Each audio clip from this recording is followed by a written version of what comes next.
Hey, it's Liz DiAlto, and this is the Untamed the Wild Soul Woman podcast. From body image, sex, spirituality, money and relationships, to motherhood, creativity, business, communication, and desire, Untamed the Wild Soul Woman is the place to come for real stories and powerful advice to help you reclaim and redefine womanhood in the 21st century. Liz DiAlto here, creator of Wild Soul Movement and your host for the Untamed the Wild Soul Woman podcast. Today we have our first official Ask Liz episode, so we're alternating between interviews with some really powerful, inspiring, and amazing women and Ask Liz. And this segment is a shorter segment. These will only be about 20 to 30 minutes, and I'm just going to be fielding questions that I've been gathering in our email box and in my private Facebook group, The Soul Movement Salon. So if you have a question that you would like me to field in a podcast episode, please email us at hello@wildsoulmovement.com, or you can join our free private Facebook group, which you can find at wildsoulmovement.com/Facebook. So I have two questions that I'm going to cover in today's episode straight from the Facebook group, and I grouped them together because they're both in the realm of relationships and partnership. So the first question comes from Stacy, who says, I know how wonderful it must be to be in a relationship with someone who doesn't just get you, but gets it. But do you ever find it difficult to be in an evolved relationship? And if so, how do you navigate that? So, Stacy, to answer your question and to answer this for anyone else who might be curious about what it's like to be in an evolved partnership, let's first talk about what that means. You know, one of my big beefs with the world of personal development and spirituality is that if one is truly going to be spiritual, first things first, we're all spiritual. All humans have a spirit. But I think when people toss around that term, one of the things that they are assuming is that you are evolved or that you're awake or conscious or any of these other words that people use to describe someone who's done quite a bit of personal work or some exploration around their relationship to spirituality. So the thing I want to say that's really important is that the qualifications for that, the distinctions, the boundaries, the discernment points are quite different for everyone. So what works for me may or not work for you. What I desire in partnership and what Mike and I have created together may or may not be what you want. And also, we have done so much work as individuals. We had done so much work as individuals before we came together as a couple that we were really primed to be able to be in what Stacy calls an evolved partnership. So just to be clear, what I'm interpreting that to mean is a partnership where both people are really doing personal self-development or spiritual evolution. I mean, the terms there's all kinds of terms, so label it however you want, but people who are, diving into the depths of their soul, they're working to deal with traumas or issues or past hurts or wounds or anything like that. And they're really aiming to grow together. And so one of the reasons why I love the word partnership is because that's how I really love for it to feel. In fact, back over a year ago when Mike and I officially got together, we'd been seeing each other for about 6 months. And then when we officially decided to commit and become partners in a monogamous relationship, one of the reasons that is because he had begun calling me his partner, but there was no technical commitment. And there were some times when he was still interacting with other women. And ultimately I decided, if you're going to call me your partner, be my friggin' partner. And so yes, the answer is yes, I do find it challenging to be in an evolved partnership. I find it challenging to be in a relationship where we have very clear expectations and agreements about things that are and aren't okay with us, and we have very clear boundaries. And so one of the things that's challenging is a lot of us never grew up with any kind of example of this type of partnership. A lot of us grew up in, broken or mixed households. Maybe your parents were divorced, or you had step family, or maybe you were raised by a single parent, or maybe you were raised in a house where your parents stayed together, but it wasn't really a happy or a loving relationship. So the advice that I would give is, yes, it's challenging. So to make it less challenging, be clear on a couple of things. What are your expectations of the partnership? So I like to think of Mike and I's relationship as there are 3 units. There's Mike, there's Liz, and then there's the team. So if I'm doing my work on Liz and Mike is doing his work on Mike, we both get to do the work on the team so that our partnership can feel how we want it to feel. So one of the things we did on our 1-year anniversary was we actually did a forgiveness practice called Ho'oponopono, which I have a YouTube video for that, so we'll make sure that goes in the show notes. But we did a forgiveness practice around anything that had happened over the course of the first year of our relationship because, no two partners are perfect. No two partners ever don't fight or have little tensions or little issues that come up. So we did a little forgiveness practice around that. And then we took one sheet of paper and all these colored markers and we wrote down all these words that we wanted to embody as a relationship over the course of the next year of our relationship. And one of the things we do is, every so often, and it's not scheduled, but probably around, monthly or so, we'll check in on the words. How are we doing? And we'll rank them. And it's cool because the last time we did this, we had both ranked them pretty similarly. And then we got to have a conversation around, okay, this one was ranked pretty low. So how do we get more of that? And I think it might have been adventures or something like that because we haven't really been traveling together and we've been working a lot. So how can we cultivate more adventures or more dates or more fun and things like that? So that's one way to do it. Clear expectations, perhaps having, common goals for how you want the relationship to feel and evolve, but then also having agreements. And I think what's amazing about this is a lot of tension in relationships arises because expectations aren't being met or communicated. And it's impossible to meet an expectation that hasn't been communicated. As much as we might like to believe that our men can read our minds, they really can't. And as much as we might like to believe that we totally know what's going on with them, even when they're not saying it, we really can't. There's no way to be 100% accurate with that. So it's important to have just these open communication channels. But before you can have that, it has to be safe to communicate. And this is one of the reasons why I advocate for partners doing work individually, whether it's that you work with a therapist or a coach or a healer or whatever it is, or even if you're just reading books and then talking about, how you're evolving or how you're changing or how you're progressing. The reason for this is so then you have tools when you come together and it feels safe. It feels like, okay, this person is going to understand me or at least listen and show up for me. I think showing up is a really big deal. And I'm sure after this episode, there will probably be many follow-up questions because some of the concepts I'm sharing are kind of broad strokes, but for the sake of having a shorter episode and just kind of laying the foundation here, I feel comfortable just sharing some of the broad strokes. So when I say agreements, for example, when Mike and I first started dating, we weren't living together. We weren't even living in the same town. We were both a bit nomadic. So he was traveling the world. I was bouncing around various areas in LA. And then I did this 90-day stint where I was in, Canada and Oregon and Seattle and all these different places. And then, we would meet up whenever we crossed paths when we were going to be in the same town. And then eventually, many months later, we did move in together. So before we moved in together, we had a set of agreements.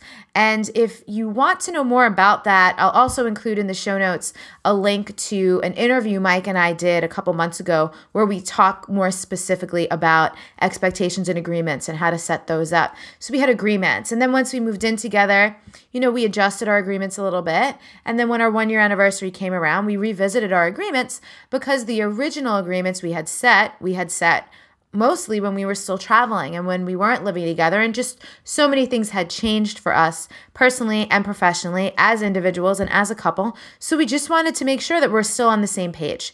Because again, one of the things, not only will expectations that either are or aren't communicated or aren't met cause tension, but so will assumptions. So just never assume that your partner knows what's going on with you or that you're on the same page when you're communicating those things and creating the safe space to communicate in. And when I say safe space, I mean a container for a conversation where nobody is being attacked, nobody is being made wrong, and people can really know that you're there for the greater good of the relationship. It's not about me being right or you being wrong or anything like that. So some resources, which again, I'll also put in the show notes, some books and some audios that have been really helpful for us are The Way of the Superior Man by David Data, Alison Armstrong's The Amazing Development of Men, What I love about that one is that she talks about the difference between men's readiness and women's readiness. Oftentimes in relationships, two of the big things that come up are marriage and children. And lots of times women are ready way before their men are because the perspective is completely different, right? A woman is just thinking about the next possible thing, more of like a short-term goal, like I just want to be married. A man is thinking, can I provide for this person? A woman is thinking, I just want a cute, squishy, adorable baby. A man is thinking, oh my God, can I put an 18-year-old through college? So there's a lot of differences in the readiness factors. And again, these resources lay the foundation for what Stacy called in her question an evolved partnership, because I do believe what makes it challenging is if there's not a foundation, if there's not common language, terminology, goals. And, one of the great things that Mike learned a couple months ago when he interviewed a man named Brian Franklin for his symposium for men was this idea that relationships have three purposes: stability, pleasure, or growth. And every relationship is different, and the partners might prioritize things differently. When we first got together, our number one was growth. And then after a whole year of like growing so much together and burning up so much of our old relationship beliefs and a lot of our old childhood issues and things like that, because your partner is always going to be a mirror for you. So they're always going to be shining back to you the very most irritating things that you definitely need to work on and address. That's what they're there for. So we were growth for like a whole year. And then we were like, let's move into being pleasure and stability, just to try out something different and see how that goes for us, since we've already done quite a bit of growing together. And so another big thing about being an evolved partnership, I would say, is just to understand, and I think it's helpful. I mean, all partnerships are like this. It doesn't have to be evolved or not. Again, I'm not a huge fan of the labels, so do with them whatever you will. But understanding that relationships, like life, are going to be cyclical, and there are going to be phases. There's going to be phases when you want to murder this person and you're constantly questioning, do I even want to be with this person? Was this the right choice? And there's always going to be phases where you're like, oh my God, this is the best choice I ever made in my life. And then there's going to be everything in between there. So again, to have common ground, to have things like date nights or sex dates, or even once a month to sit down and be like, how is this going? Are we feeling the way we want to feel? Am I showing up the way for you that you would like for me to show up? Do you feel supported by me? Just like these beautiful questions so you can make sure you're on the same page. So for sure, it's a challenge. But once you begin doing work on yourself, it's kind of impossible to not invite in that kind of relationship or that kind of partner. And it may or may not be possible to be with someone who is also, doing work on themselves, or maybe not. And so again, I can only speak to what works for us and what our experience is, and I encourage you to definitely fill that out for yourself. Also in the show notes, I'll put links to 2 podcast interviews that we've done with my friend Susanna Frioni, where she just asks us super, super personal questions about how we navigate specific scenarios in our relationship and things like that. So if this is something you're really curious about, whether you're in a relationship and you're wanting it to have better communication or more intimacy or just a hotter sex life or whatever that is, you might be able to find some great things in those interviews as well. So moving on to our second question. This is a freaking doozy. Oh my God. Okay. So a woman asked, who prefers to remain anonymous, I remember you saying one time that you told Mike something along the lines of, I don't need you to think I'm sexy in order to feel sexy. Since my wedding almost 2 years ago, I've gained 30 pounds and am my heaviest weight. My husband has made it known to me that while he still thinks I'm sexy, he doesn't want me to get bigger. Before we got married, he made it clear that if he is no longer sexually attracted to me, as in if I get too fat, he would divorce me. It's hard to feel sexy with that in the back of my mind. How did you get to a place of not needing Mike's approval to feel sexy? So this is a great question. And I'm also going to post a link to a blog post my friend Sarah Jenks wrote about this recently, where, she's pregnant right now and her husband made a comment implying something about that she should go to yoga 5 days a week instead of 3 or something like that. And it was just this moment. And what was interesting, when Sarah posted that blog and I read through the comments, I realized how much more common this scenario is than I ever imagined, because it hadn't really happened to me before. in the past as directly as something like that. Of course, men are always commenting about women's bodies, but it was kind of shocking to me how many women have had this type of experience where a man, a partner, even a husband has made a comment about the shape of her body. And so I'll share what happened for me was, for a number of years, I was a personal trainer and I was super tight and fit. And then when I stopped personal training, I also really didn't work out consistently for almost 3 years. And when I say almost 3 years, like that 3 years came to a close like a month ago. But, during that time, I gained some weight and also my body just changed shape and form. I'm not as muscular. I'm softer, definitely curvier. I still have an athletic figure because that's my body, but it's just different.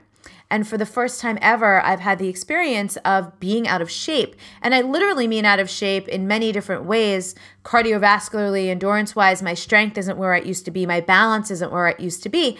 And at a point, Mike did say something to me along the lines of, I feel like you could be in better shape than you are. And as women, especially the man that you're with, I don't know that there are many worse feelings than that. There's probably a handful of things.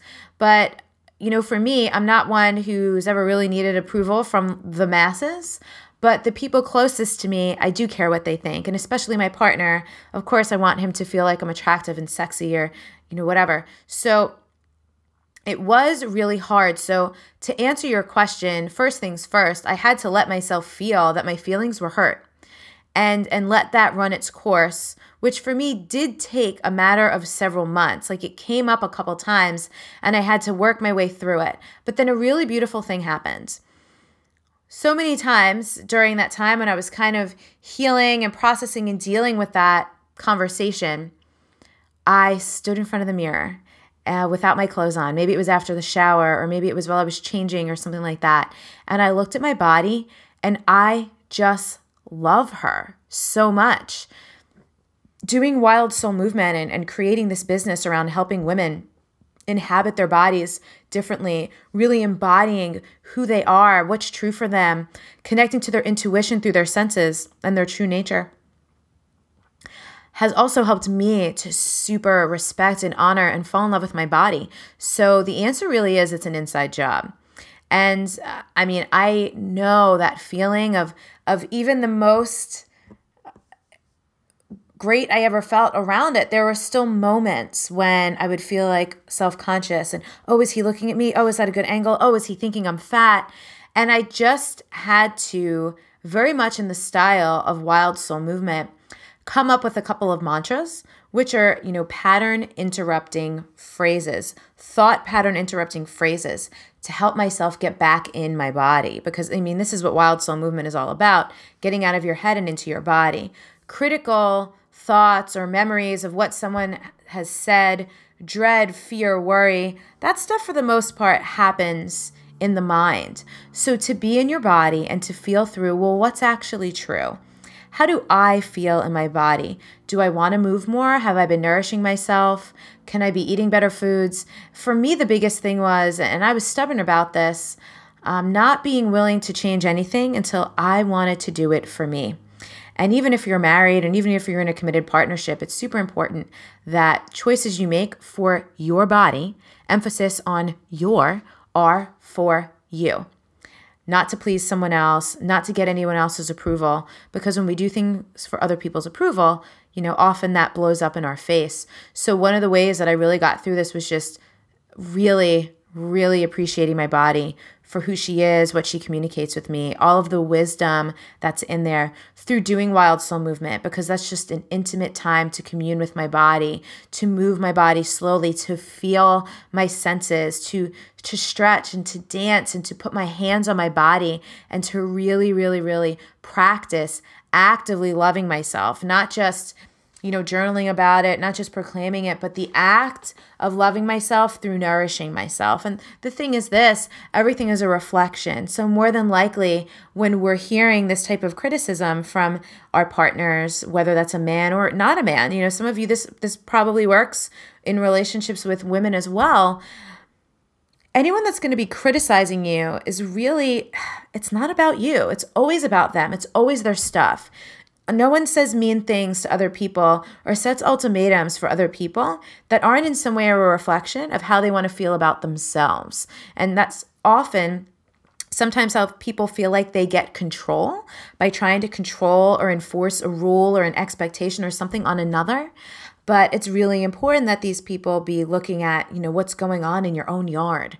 So one of the ways that Mike and I went through that was by asking the question, what I judge about you and what that says about me. So when he shared with me, I feel like you could be in better shape than you are, the flip side of that was, well, what did that say about him? And I didn't actually ask his permission before filming this video if I could share his side of the story, so I'm not going to for the sake of privacy. But I hope that makes sense, and I hope that's super clear.